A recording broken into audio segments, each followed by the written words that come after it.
You're watching the John Wood Jr. Show. I'm your host, John Wood Jr.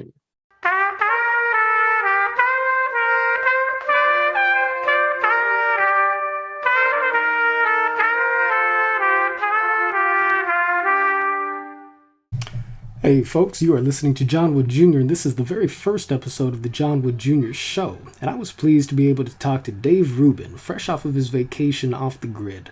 This conversation took place in early September, but don't worry about that. This is one of those evergreen dialogues, and we went deep on talking about Never Trump Republicans, social justice progressivism, the Young Turks, the intellectual dark web, the experience of Black Americans, and the implications of African American history, whether or not the conservative movement is interested in reckoning with the implications of the Black experience. Donald Trump, the appeal of Donald Trump, the business model of polarization, even reflected on Martin Luther King Jr. and the teachings of the Nonviolent Movement, all in an effort to answer the question, is it worth believing in the project to repair the divisions and heal the wounds that exist between the American people? You won't want to miss what Dave Rubin has to say. I'm joined here today by one of the most compelling and significant and interesting internet media personalities in American politics. Many of you folks will know him. Many of you folks will not. Many of you folks will love him. Many of you folks will hate him. Some of you will have read his book. Some of you will have burned his book in spite of his very clear and explicit instructions to do otherwise. But ladies and gentlemen, I'd like to introduce somebody who I would like to refer to as a friend and somebody I've followed for quite some time now. Mr. Dave Rubin. Dave Rubin, welcome to the John Wood Jr. Show, a product of the Braver Angels Media Network. How you doing today, buddy? John, I'm good. It's good to be with you. I appreciate that intro. That's a little bit of everything. You know, look, some people are going to like you. Some people won't like you. Some people are going to dig your ideas.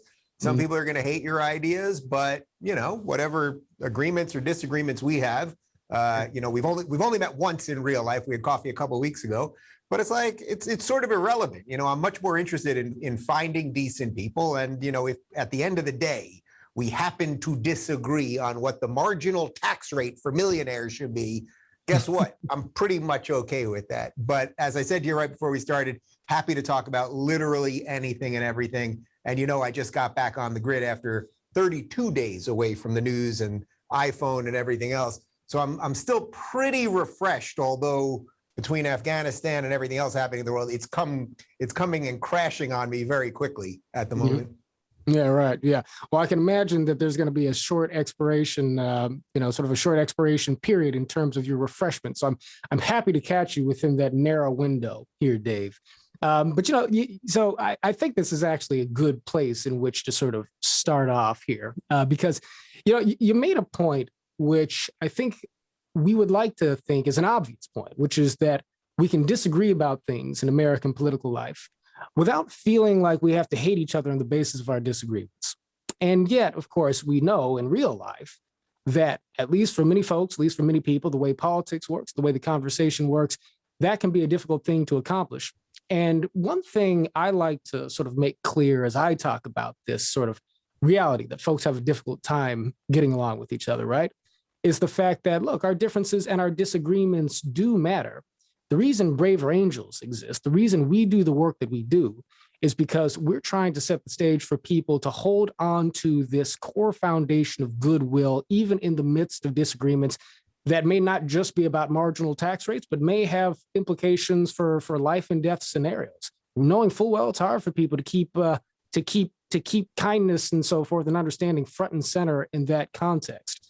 I want to talk a little bit about your journey to where you're at, because Dave, you, as you know, were a big inspiration on me when I was just starting off down this bridge building road and so forth.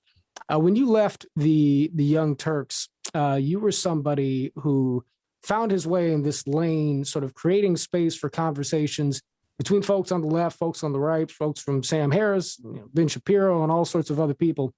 And many people listening to this podcast, although not everybody, will be familiar with this phrase, the intellectual dark web and so forth. And I don't know if you're into musicals, man, but, you know, there's one that I was a big fan of growing up called Camelot, you know, And there was a line in there that talked about for one brief shining moment, there was there was this kingdom of Camelot, right, where there was peace in the land and so forth. Tell us about sort of your political journey, broadly speaking, because not everybody listening to this is going to know you, although many people will. And tell us sort of like, what was your experience and your hope in bringing people together from across the divide, to have conversations, and what did you learn through that whole episode? Yeah, that's a big, broad question you're big giving me there. I'll see what I could do. I consider myself as someone that came from a family that was traditionally liberal, which, of course, as you know, is very different from the way we think of liberals today, leftists today, and we can unpack that a little bit in just a minute. But when I say sort of traditionally liberal, I grew up in New York. I was born in Brooklyn. I grew up middle class in Long Island. I lived in New York City most of my life. My family was sort of JFK liberals. They wanted the government to do some stuff, but not everything.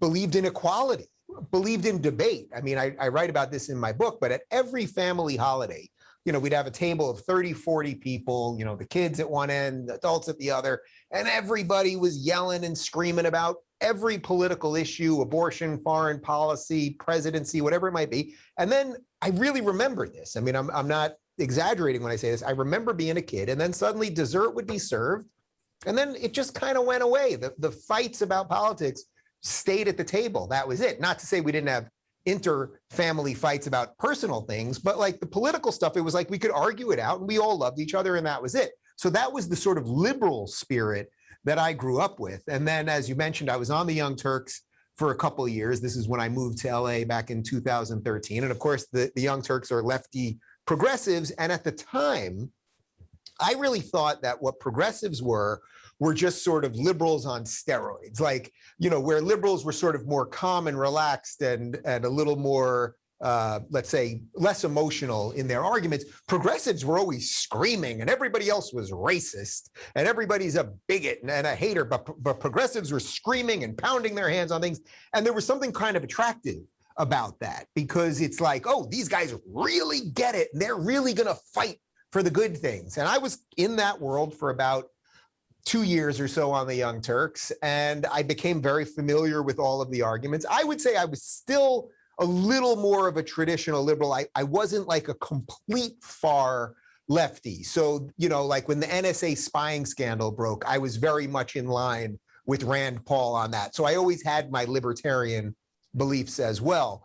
Right. But basically, over the course of those 2 years, there were several things that started to break down to me in the progressive worldview. First, and the most obvious one was that everyone they disagreed with was a racist or a bigot or a homophobe or something of that nature. And that started to become very thin. Like the math equation didn't add up anymore. It was just too easy. How could it be that these people, who often I didn't, personally, I didn't think were that bright or anything, or that well read or whatever. How was it that they were so right about everything, and everybody who disagreed with them was the worst thing in the world? Like that math equation started to not make sense to me. That there was a disconnect there. And then I lay out in the book, there were a couple instances that really elucidated that. Actually, I'll give you one real quick. I was on air, and there were 3 or 4 other hosts on air with me, and we were playing a clip of David Webb. Do you know David Webb by any chance? Yeah, I've met David in passing. Yeah, black commentator. Yeah. Mm-hmm. Yeah, so David Webb is a conservative commentator. He's on Sirius XM Patriot channel, so on the right-leaning channel. He's on. He guest hosts for Sean Hannity often. Anyway, they were showing a clip of David Webb on Fox News, and it doesn't even matter what he was talking about. Suddenly they were calling him an Uncle Tom and a sellout, and how could a black guy be conservative, and all of this stuff. And what they didn't know was that I'm actually very good friends with David Webb. And years before joining the Young Turks, I had a show on Sirius XM, and I was a lefty at the time, but I met David in the hallway one day. We started chatting, and I would go on his show basically every week, and I was on the left and he was on the right. We'd argue it out, and then we'd go downstairs for whiskey and a steak at Del Frisco's, and we became very good friends. And I know him to be a good man and forthright and honest and decent and all of those things. And then here I am sitting with a bunch of supposedly tolerant, decent liberals, and they see a black man who doesn't behave the way they want a black man to behave, and they think they can call him all the worst things in the world. And suddenly it just clicked. it was as if I had had all of these thoughts, bouncing around for a while, probably a year. I was trying to put together this puzzle. And then suddenly I'm looking at them going, wait a minute, you guys are actually the racist because you think that Black people have to behave the way you want them to behave. I believe, you're not going to believe this, John, I believe that Black people, like white people, can have a plethora of political ideas and philosophical ideas and religious ideas and everything else. And that doesn't inherently make them good or bad at their race or anything else. That was one of several instances that kind of led me to my awakening. And then when I left the Young Turks, I started exploring that more and then sitting down with, hey, a guy like Shapiro on the right or Larry Elder or Dennis Prager, but then also sitting down with people on the left, Sam Harris, who you mentioned, and a whole bunch of other people, and trying to piece together something that felt a little more uniquely American, which is the way you laid out the intro there. Indeed, right.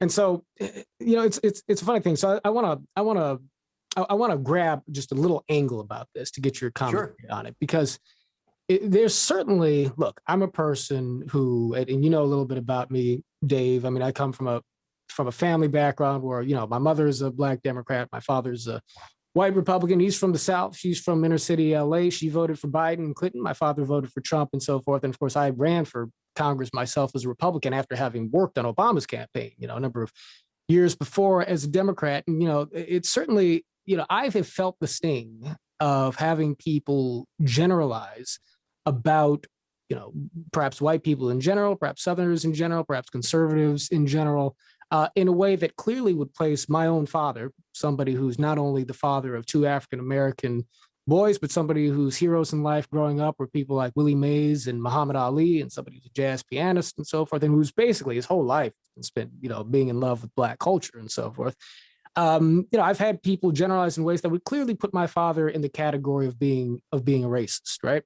And so that is a reality of, American social discourse and discourse, on the left that I think I'm well familiar with.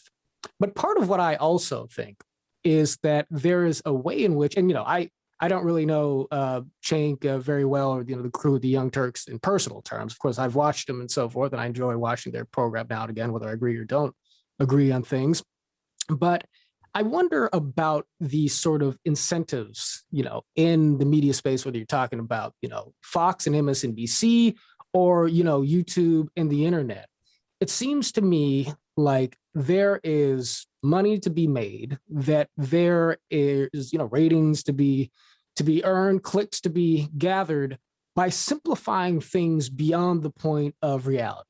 Oh, absolutely. So for instance, right. So you can be a progressive and say, and of course, obviously somebody else would disagree with this analysis, but you could be a good faith person, I think, and say, look, racism is a real problem in America. Racism is something that is operating in our systems, and even people who don't realize they have racial biases do, and therefore we need to wake people up to the way that our culture has programmed us psychologically. You may think that that's a load of baloney, but at least you can see a good faith person believing that and arguing that, right? Sure. And so when I talk to individual progressives, when I talk to folks on the left who are, working real jobs, who are, advocates for real causes, people who are students and scholars and what have you, I frequently find myself able to have thoughtful conversations, but whether it's on the left or the right, when we get up to the media level, it seems like the business structure can't survive without reducing us all to stereotypes, right? So I'm just wondering, on that level of reality, does that explain some of what you're communicating in terms of the Young Turks, or maybe other outlets and platforms as well? Yeah, well, I don't even need to make this about the Young Turks, because people ask me about them. I actually don't find any great pleasure in talking about them, because I'm actually trying to fry bigger fish. That was one experience that I had, but, I'm really trying to promote the ideas that I think are the right ideas and sort of leave that part of my life. It's a formative part of my life. Sort of leave behind. So that being said, of course, there are incentives if you're on a platform, say like YouTube, that if you put, conservative destroys libtard, that's one version of it. Whatever the Young Turks version would be on the other side, right? The first one would be, say, like a Shapiro destroys liberal college student. There's many versions of it. So of course, when things are done by clicks, meaning the more clicks you get, the more money you make, there is an incentive structure for sure. By the way, most things have incentive structures. You know, it's not just YouTube that has an incentive structure. Of course, cable news has an incentive structure. PBS has an incentive structure too. I mean, everybody's incentives are not necessarily bad in and of themselves. But your broader point about like that the media portion of it at some level sort of exacerbates the tensions because it keeps eyeballs on is absolutely true. Now, that being said, I really, and I truly mean this, I do my best on my show when I'm doing my daily show now where I'm going through, you know, 3 or 4 stories of the day. I am doing my best not to inflame tensions. I'm doing my best to calm everybody down. You know, I say this all the time, but the nicest thing that someone can say to me, and it's the compliment I get probably more than anything else these days, is people come up to me on the street. And when I was away just in August and I was at literally in the rainforest in Mexico, and this is what and people that recognize me would say, Dave, you help keep me sane. To me, that's the best thing someone could say to me. Like, oh, I like what you do. You make me laugh. Okay, blah, blah, blah. But like, I'm just trying to keep people somewhat sane in the madness. Now, that's not to say that I'm not hyperbolic sometimes. That's not to say I'm not over the top sometimes. But I very, very rarely will attack anyone that is not a public political figure. So yeah, I'll attack AOC. If AOC lies, I will call her out on those lies. And she lies pretty much every sentence out of her mouth. Joe Biden either is a liar all the time, or I think he's actually mentally incapacitated at some level. So, you know, I will call that out. But I don't run around trying to find the other people on YouTube who are just doing sort of the reverse of what I do to attack them. Now, that being said, and I think we discussed this over coffee, John, there's plenty of people, including my former colleagues, who do videos about me daily because they know I'm good for clicks. Now, I could be in that war with them, by the way, but you know, if you wrestle with pigs, you're going to get dirty. And I really mean that. Like, I don't want to spend my energy there, but there's no win. You know, I do have a set of values that I try to live up to. I have no doubt that I don't live up to them every day, but my basic set of values is that I'm trying to share with people what the tenets of America are, the ideas of freedom and the ideas of decency and tolerance, and this incredible multicultural society that could bring a guy like your dad and a woman like your mom together to bring forth great kids who then are fighting for the right ideas. It's like, that is the most precious thing that we've had here for 200 plus years. And man, it is hanging on by a thread. And I want to be one of the people that is trying to strengthen that thread as opposed to, you know, rip it in half.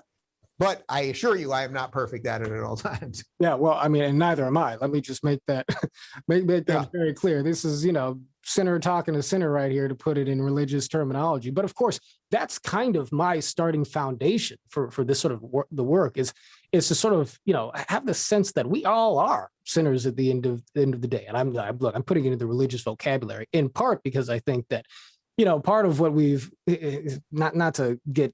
Well, you know what? Maybe we will get into this a bit as we go, but I think that part of the issue in America, wherever you want to go, today, part of the issue in American society today is that we sort of lost a lot of the spiritual and moral vocabulary, I think, that would allow us to appreciate just sort of the frailty of the human condition, to have some humility in the face of our disagreements, right? And so, you know, you mentioned my mother and my father, and you're right. And look, I tell people all the time, and so I try to, you know, I think of myself as a student of Martin Luther King Jr.'s philosophy of nonviolence. And I try to be very faithful to the things he taught and to sort of amplify the substance of his message, because we genericize King a lot. And folks familiar with me will be familiar with some of my perspective on that. But I tell people, you know, for those who doubt whether or not Dr. King made a difference in leading a movement that was guided by the fundamental supposition that love is a spiritual force that can be applied to social questions, a power of the soul that can affect both individual and communal and institutional change. I tell people who say that, you know, we'll never reach King's promised land, that I grew up in King's promised land in so many respects. You know, I grew up in a multicultural family. My father's white, my mother's black, but I've got cousins who are half Belizean, half Mexican, half Brazilian. I've got an uncle who's Jewish. I grew up in a highly diverse school district and so forth. You know, I grew up in a community that truly, you know, prized diversity and tended to love people across all of the lines of color and so forth. And that was an amazing blessing for me. I felt deeply loved being a person of color in a multicultural community growing up in America. And I think that that has everything to do with the moral progress of American culture over the course of its history.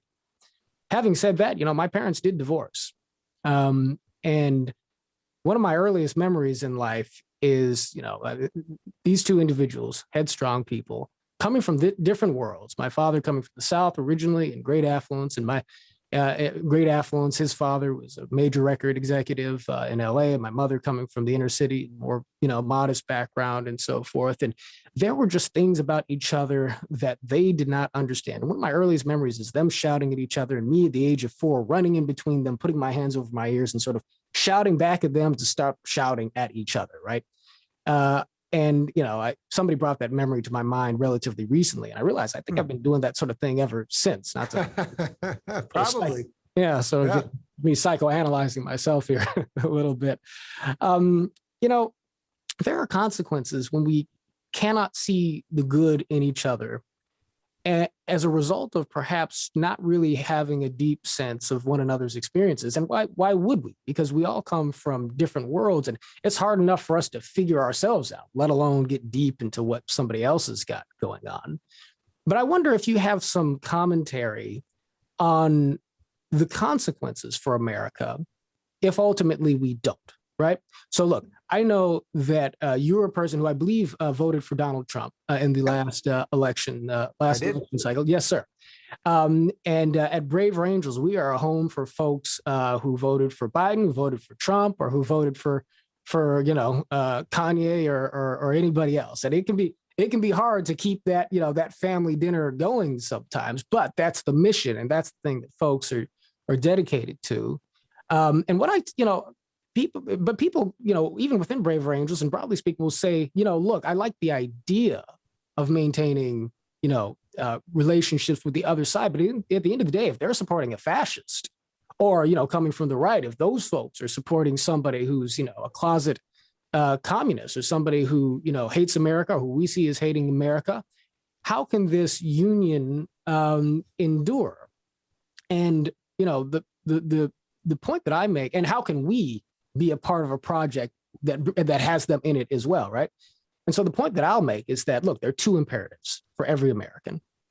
One imperative is to pursue your political cause in a way that allows you to give full-throated support to the things that you believe, the values that you believe in, and to make your best case for the party and candidate that you want to support so that, your side can have the best chance that you can give it in the short-term context of an election cycle.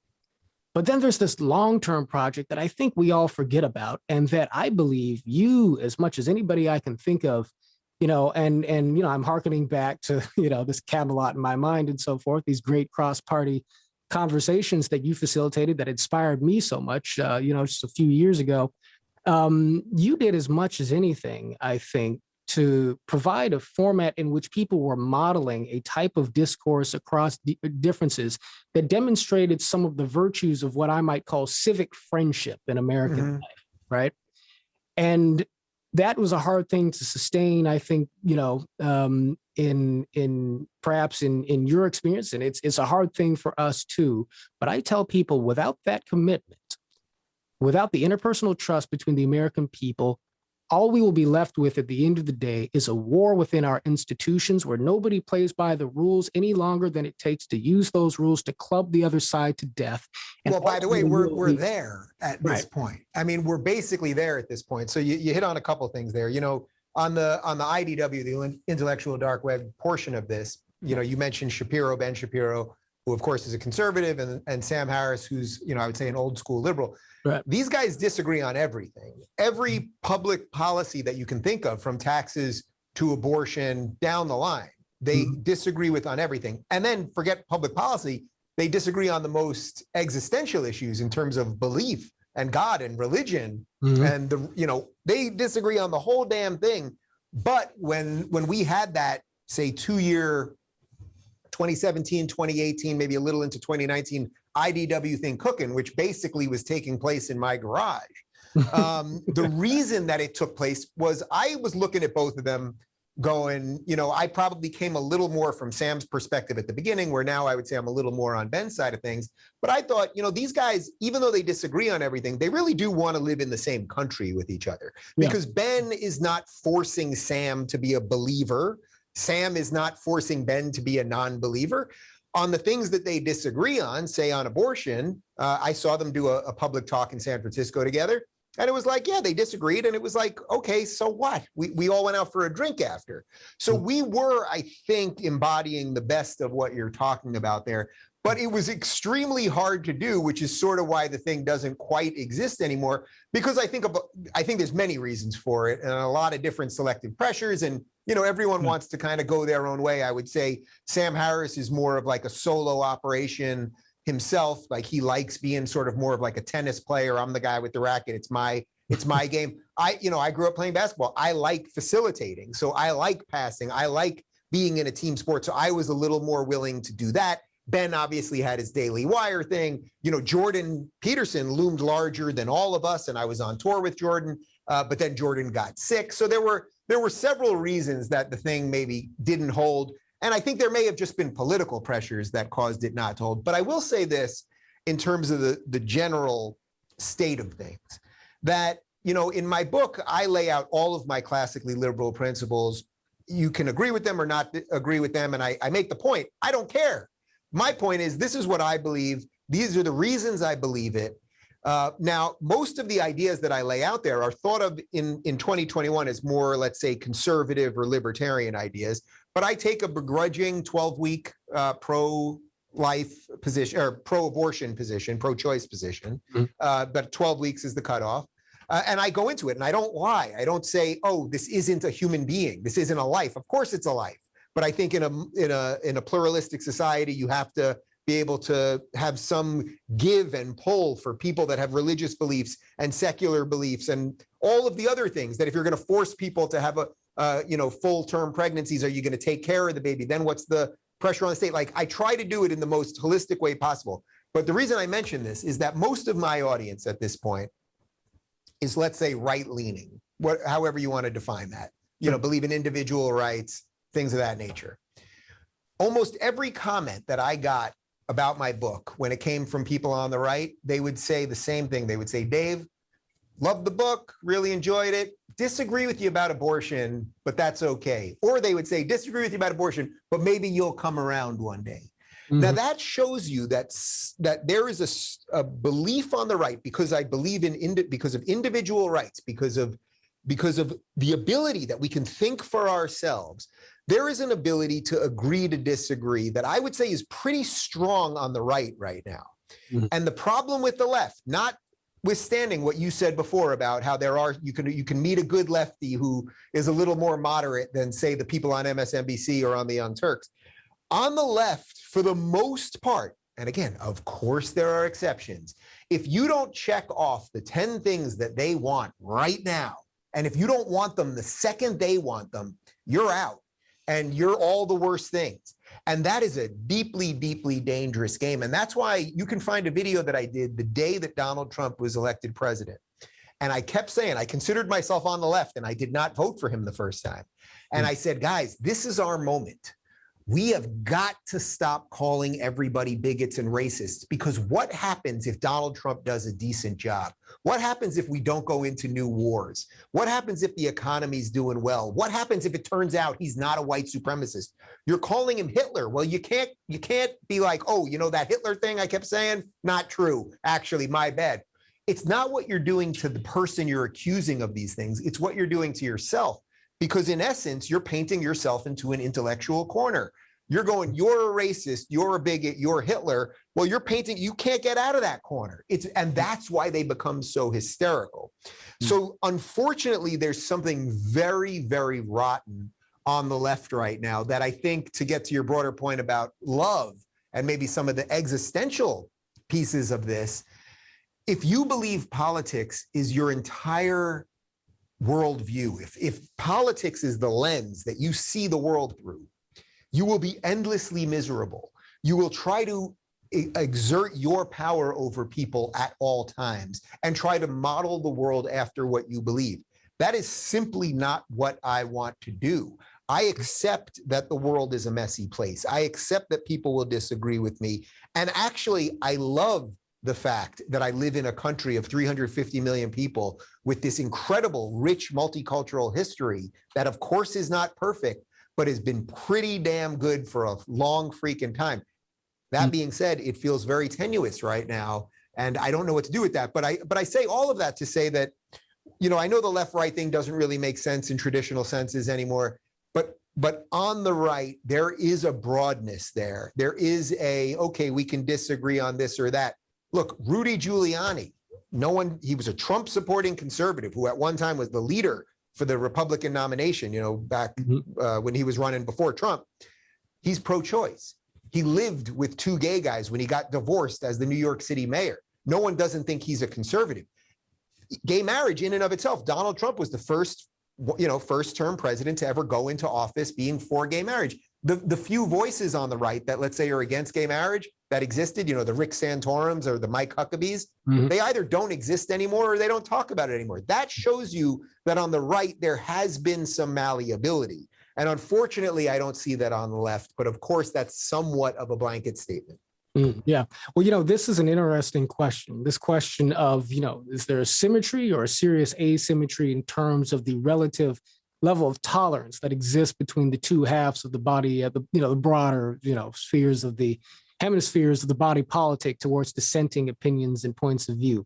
By the way, as far as sports goes, you mentioned Sam Harris is the tennis player and yourself as the basketball player. I grew up boxing and playing baseball, so I sort of get you got a little of both. Yeah, the mono on the team aspect of it. So I try to do a little bit of both, I suppose. But you know, I mean, there is But by the way, let me just say one other thing on that real quick, because on the IDW side of this, egos were involved too. Yeah. And I toured with Jordan Peterson. It was obvious that Jordan Peterson was more popular and for good reason than me. I was the opening act for the guy and I was freaking honored to do it. You're a good hype man, man. I saw you guys together at the Orpheum in Los Angeles. Dave Rubin, the hype man, is, he's who you want as the opening act for sure.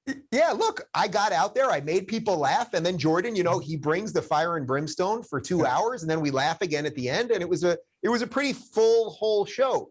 But that's not to say that egos weren't involved, because I was willing to do some of that play, but other people wanted to be the big star, but Jordan obviously was the big fish, and that affected things. And we also kind of couldn't figure out, are we supposed to be a podcast network or a road touring group, or are we supposed to have a cable channel or invent a new social media company? There were all of these things. Well, and some of us are married, some of us have kids. Like, we were all trying to figure it out.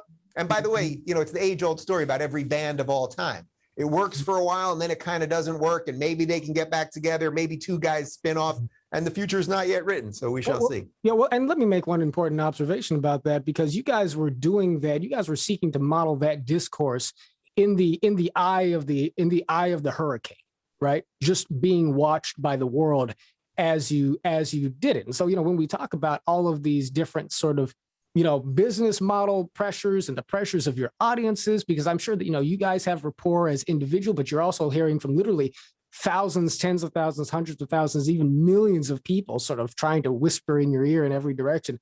I mean, it is amazing that you guys maintained that for even as long as it lasted. And yet it still continues to give me hope, in part because what we do at Braver Angels, to a certain degree, the people who come to us on a grassroots level, where they can build together and interact with each other in PTA meetings and local school districts and with county libraries and community colleges with local elected officials, college campuses, and so forth, are people who, in many cases, were inspired by those conversations and are able to sort of pursue the passion for engaging across the divide in contexts that aren't subject to some of the pressures you guys were subjected to, but is allowing us to build this amazing thing at Braver Angels, and other people are doing similar things elsewhere.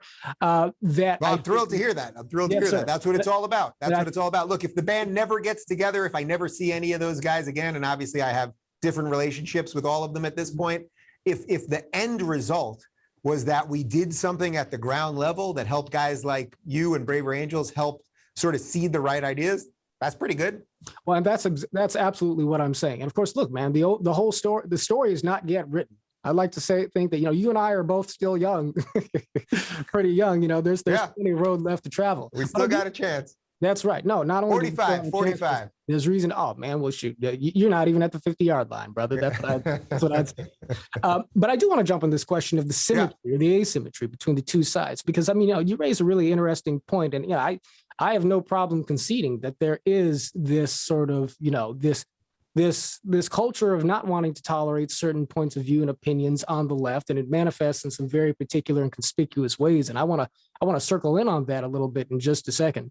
But I do want to tell you, I think without necessarily suggesting a strict sort of, equality of this phenomenon on both sides. And by the way, this is something I would say to somebody on the other side too, because for me, at least, it's not necessarily the main point. But I was just in Orlando at a sort of a conservative event, and I was in Florida, and I happened to have a long conversation with David French, who's a bit of a friend of mine and so forth.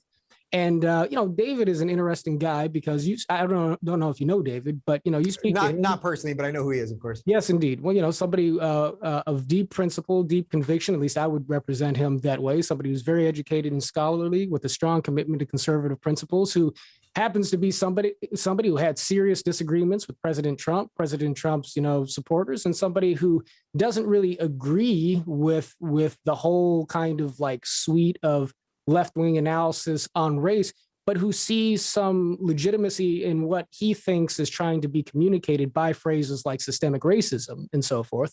But French, on account of his disagreement with Donald Trump and, on account of, some of the sympathetic attitudes he takes on some of the racial matters, and particularly, this era of CRT and so forth.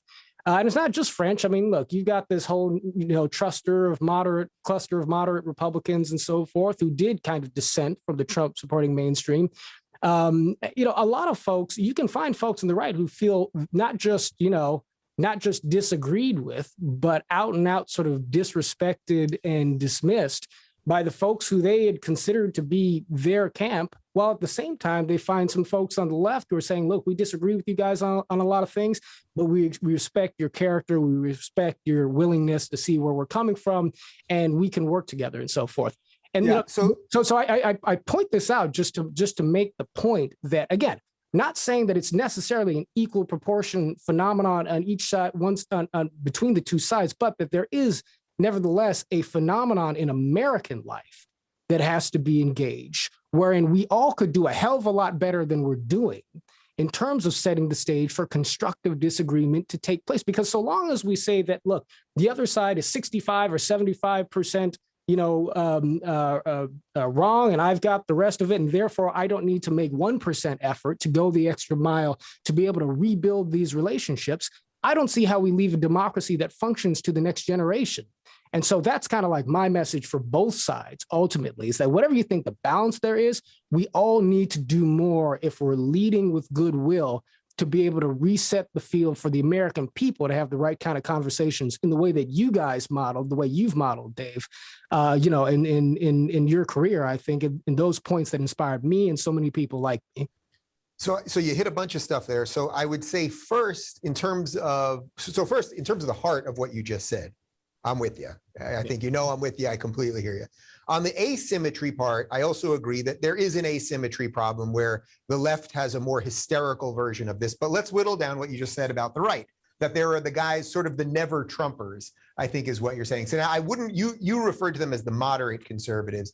I wouldn't use that term moderate, because I actually think that for the most part, the Trump Republicans were the moderate ones. I don't know what sort of radical right-wing position came out of sort of the Trump machine, putting aside his personality and the tweets and all that. He was fairly moderate. I was actually making an argument before the election saying that in many ways, Donald Trump was defending conservatism and liberalism. He was defending conservatism in a very obvious way, right? Like he was appointing conservative judges. That's like the most conservative thing you can do. I also felt he was defending liberalism because he was attacking the illiberal forces of the progressive movement. And I felt that tension, Jordan would often talk about this, and he would do this with his hands. A healthy society wants the tension between conservatism and liberalism. Now, yeah, right. Now, so I don't think that Ben Carson said that you need two wings to fly, as I recall. Exactly. That's exactly it. And as far as the moderate what you're calling the moderate Republicans, but sort of these never Trump people. I think the frustration that the Trump people had with them, and I'm very sympathetic to this, by the way, is that these guys, say the David French, Max Boot, this kind of more like Beltway swamp type Republican. And again, I've never met David. I'm sure he's a decent guy and everything you said about him is true. And I know him to be a thoughtful writer and all of that stuff. So this is not an attack on his character in any way. I think the anger from the people on the right was, oh, you guys might be right about a couple things. You might be, but you will always lose. And you hate the guy who's willing to do the stuff to win. And I'm very sympathetic to that argument because, it's not just in a American sense, Republicans versus Democrats. It's Republicans versus Democrats and the media and big tech. And Trump was willing to fight all those things. Now, it doesn't mean you have to love him, and it doesn't mean you have to love his personality and all the rest of that stuff. But he was willing to do the dirty work so that there could be some wins. And I think the frustration from his supporters towards that crew that you're talking about is like, you know what, you guys are kind of right about stuff, but you're ineffectual. You're sort of Mitt Romney. You'll never really do anything. Republicans tried to do it with Mitt Romney, who, Mitt Romney, most people would say he's probably a decent human being, but, when he ran against Obama, he was a racist. He had a binder full of women, so he hated women, blah, blah, blah. John McCain, of course, was a racist. Now they used to hate George W. Bush. He was the devil. Now they kind of like him because he doesn't like Trump. So Trump was willing to go all the way. He was willing to look at the road and go, I will go to the end of the road and do what I got to do to win, because politics is messy and dirty and gross and all of that stuff. And these other guys, they sort of take this position like, oh, no, we're the principled conservatives.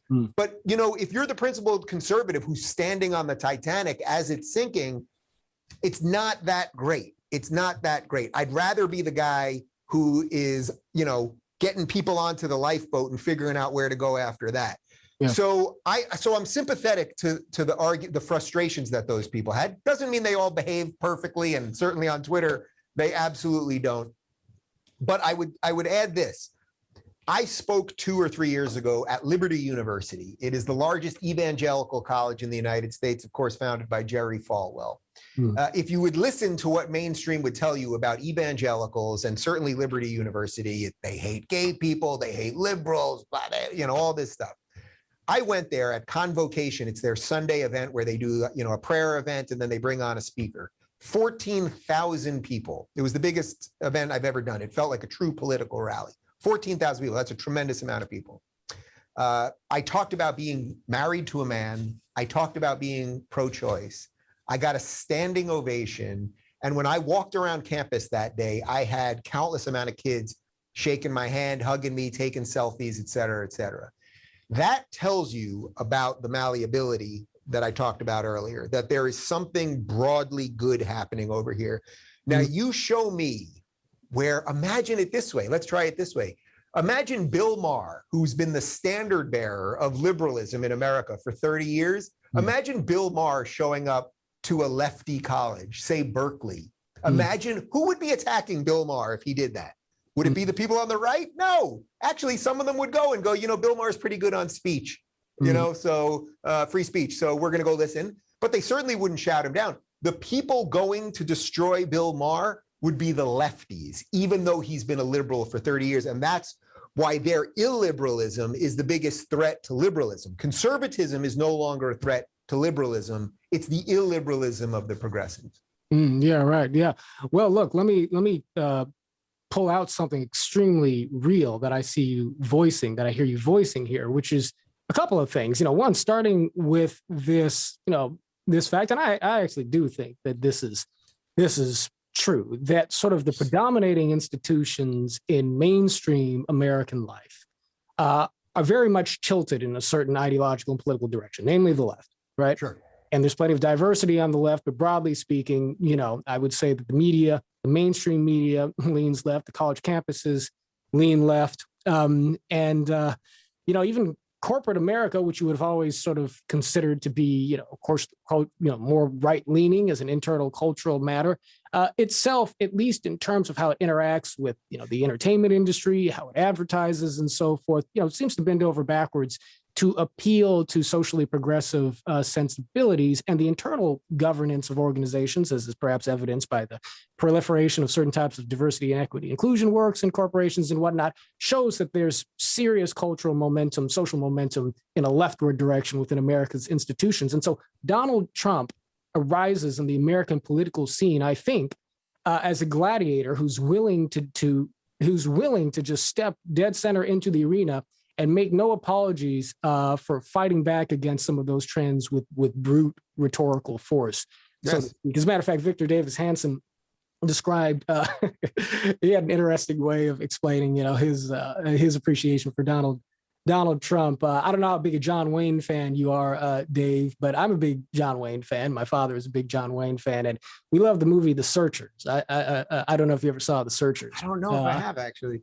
Yeah, John Wayne played a guy who was a former Confederate officer who went back to his hometown in Texas after having been kicked out of the force or kicked out of the armed forces for some reason. And basically, he had I think he had a niece who was kidnapped by an Indian tribe, and he had to go save the niece. And he was a crook himself. He was a criminal. He was somebody who you didn't want to invite to a polite dinner and so forth. But Victor Davis Hanson's argument was that at the end of the day, only a guy like that could get the job done and do what needed to be done. And that's what I hear you sort of articulating here, that like we're just in a place where you needed somebody who was, even if he broke a few things, was willing to fight the fight that needed to be fought.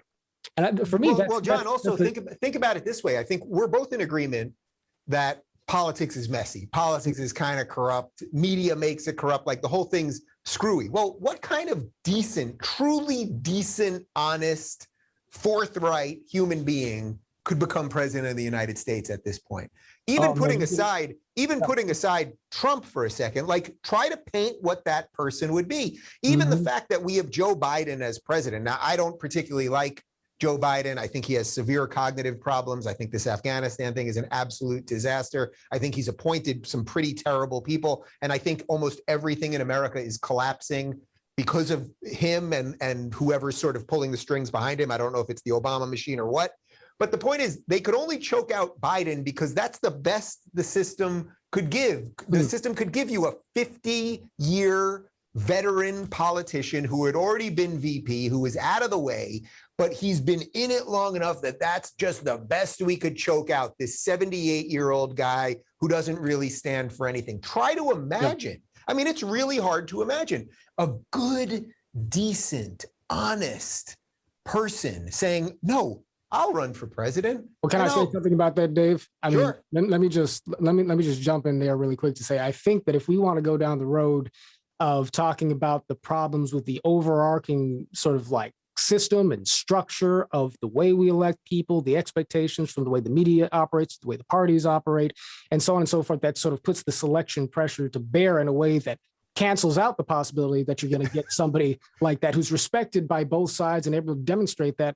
I mean, I'm with you all the way. And in a big way, that's also the part of the work of Brave Angels too, is to not only model the goodwill, but to provide structures for people to organize and meet each other so that we can ultimately begin to influence a change in the way the culture of our institutions works from the demand level up. So I'm with you 100% on that point. Yeah. I do want to come on top of this really quick, Dave, to make, an argument that I really want people to hear, because I respect everything that you just said about, Donald Trump and, not just you, but Victor Davis Hanson, my dad, right? Because I think my dad would echo you 100% as to, why it needed to be Trump, right?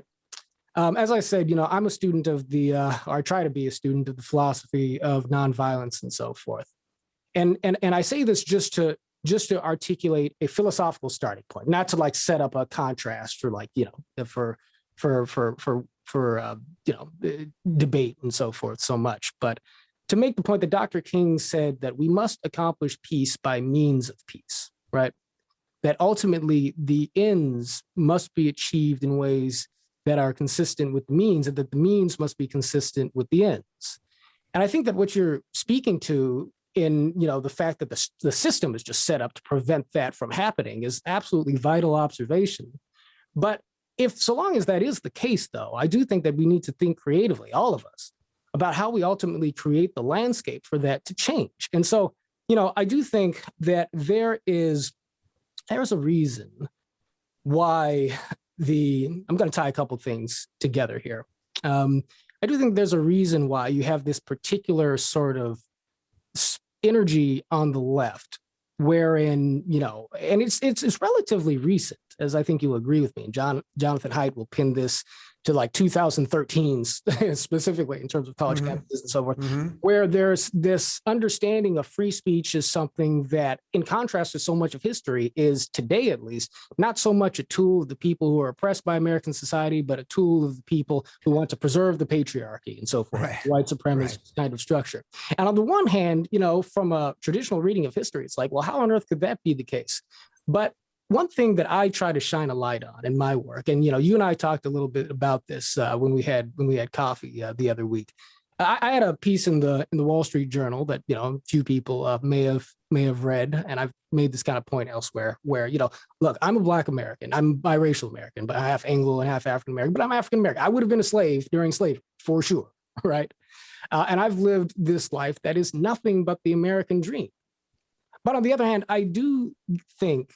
And not just think, but I think I know, on the basis of my own personal experience, not just looking at my mother's family, but having married a woman from the Jordan Downs projects in Watts, that the Black experience, just to speak about the Black community in particular, because the Black experience has a lot to do with animating, I think, the larger kind of or at least how people interpret the Black experience has a lot to do with animating the political language on the left in many respects.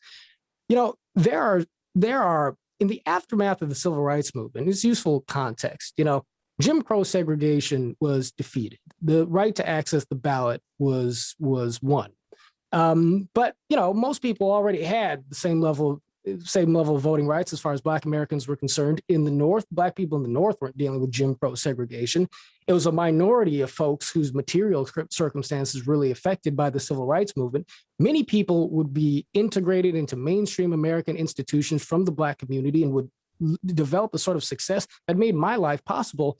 But many, many more folks continued to be locked into a situation where suddenly not only do you have, from a conservative critical perspective, or from a conservative perspective, the undermining impact of, let's say, the welfare state and so forth on the formation of the Black family, sort of developing a relationship with the public benefit system that could be undermining of individual initiative, but also the advent of heroin and crack cocaine, the following of the mass incarceration phenomenon on top of that for people who are already poor, who had lost their leadership, and for people whose memories of all of American history went from Jim Crow, obviously the racism of the 60s and the 50s, back to the terrorism of the Ku Klux Klan, back to the Civil War and slavery, and then going forward from that post-civil rights period of time, are still in the hood, are being arrested at a rapid rate, are still not experiencing economic equality. And you fast forward to the 90s with the Rodney King riots and so forth, and you go over just a little course of time, it's hard to see where the American dream ever shows up for a lot of these folks. But as American society becomes more integrated, that understanding of American history suddenly is being articulated more forcefully, within the institutions, within the corporations, within the universities and so forth. And I think part of what we're actually feeling, like in the media conversations and so forth, is sort of the outer ripples of what are actually really intense and important conversations that are grounded in some reality in the inner circles of some of these engagements. And look, there are all sorts of charlatans and opportunists and people who want to take that social energy and wrap it up into political clubs that dumb down the conversation and keep us from communicating. But when I speak to conservative audiences, Dave, a big part of what I try to do is communicate the idea of that, look, beneath all of the craziness, there's still some human experience that we've got to be able to understand and empathize with. We've got to be able to show some love to these people in order to gain some trust and the basis for goodwill and democracy. And when I'm talking to the never Trumpers, as well as liberals and progressives and Democrats, I make the point that, look, you guys may hate Donald Trump, but if we want a society of love and goodwill, let me just point a little thing out. Donald Trump uses the word love more than any politician I have ever seen on the campaign trail. I've been to a Trump event or two, Donald Trump, for all of his flaws, for all of his shortcomings, showed more love to his base of supporters than any Republican politician, much less any Democratic, mainstream politician ever had before him. And that's important because these are disenfranchised poor people too. These are poor white folks in Appalachia. These are people who don't have opportunities in the Rust Belt dealing with opioid addiction and the abandonment of the mainstream cultural and institutional forces of our society, not just in the leftward direction that we illustrated before, but even among establishment Republicans that left them feeling orphaned by the people who were supposed to represent them. And by the way, Dave, these two camps, poor Black people, poor white people, people forgotten by mainstream America as we sit comfortable in our middle class and upper class affluence and so forth, were precisely the constituencies that Martin Luther King Jr. was trying to unite and bring together at the end of his life. He sought to organize Black people who were victims of segregation and Jim Crow, just as he was seeking to organize poor white folks in Appalachia who were dying in poverty.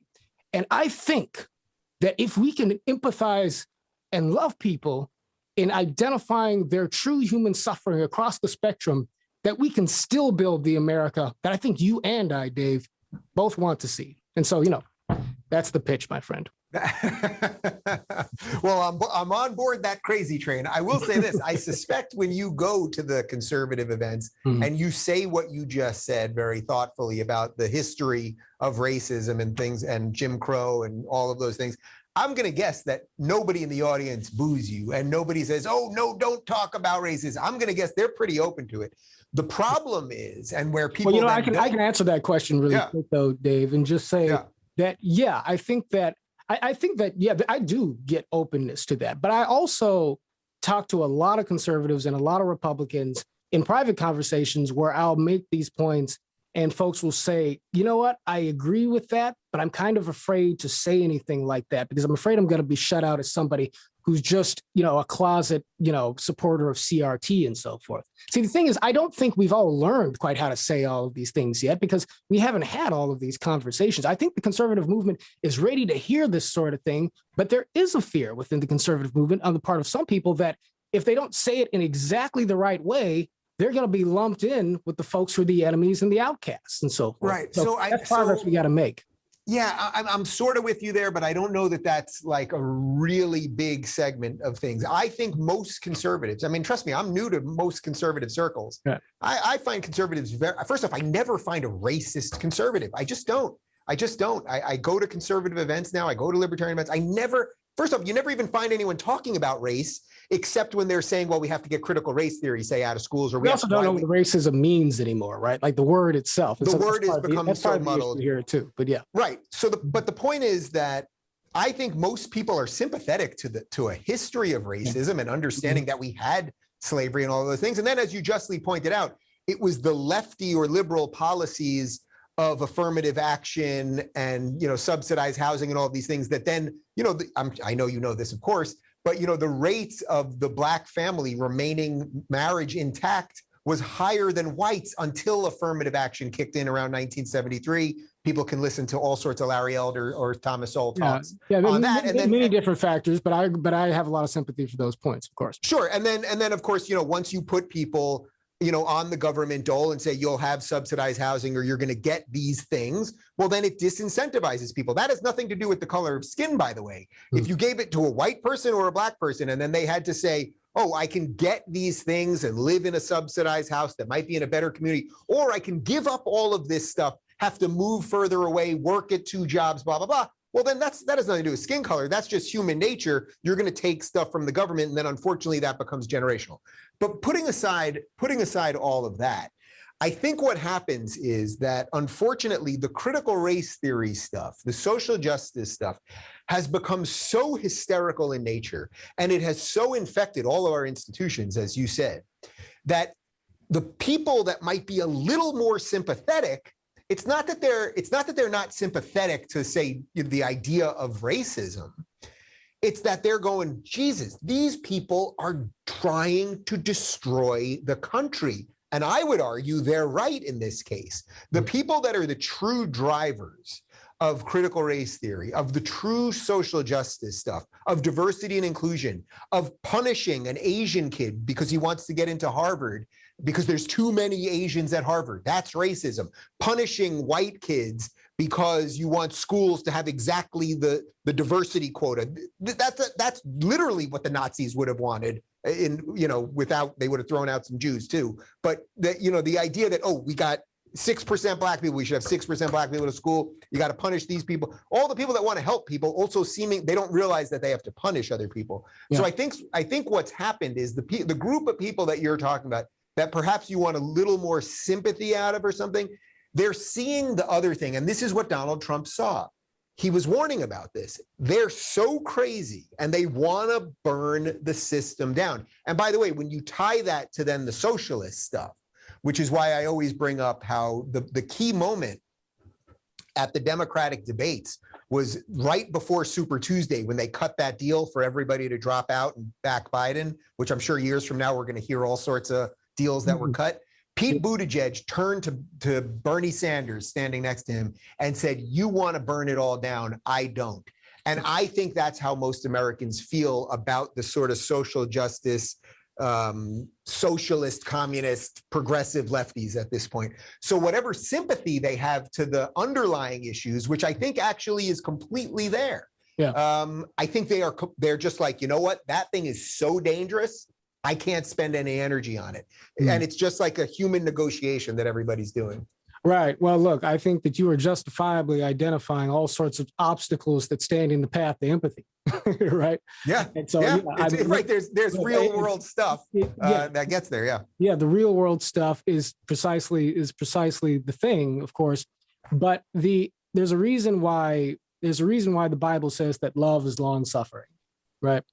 Because at the end of the day, if we want to see that more perfect union, if we want to see the beloved community and avoid a scenario where one way or the other, we burn it all down, right? We've got to find a way, I think, to lead with love and goodwill, not just in these conversations, but in the way we sort of imagine the path forward, trying to pull out the best in folks, knowing that they're not necessarily going to lead with their best, but being able to take the slings and arrows. And look, Dave, I know that you have paid a price, for being charitable. I will go on record and say that, I think that that's true for you. And I also think it's true for many folks I can name in the spotlight right and left. The system is not set up for charity, but, working together, you, me, and folks on each and every side who still want to bring a little bit of goodwill to this space, interested in the long-term survival of democracy, I think that we still got a shot. And of course.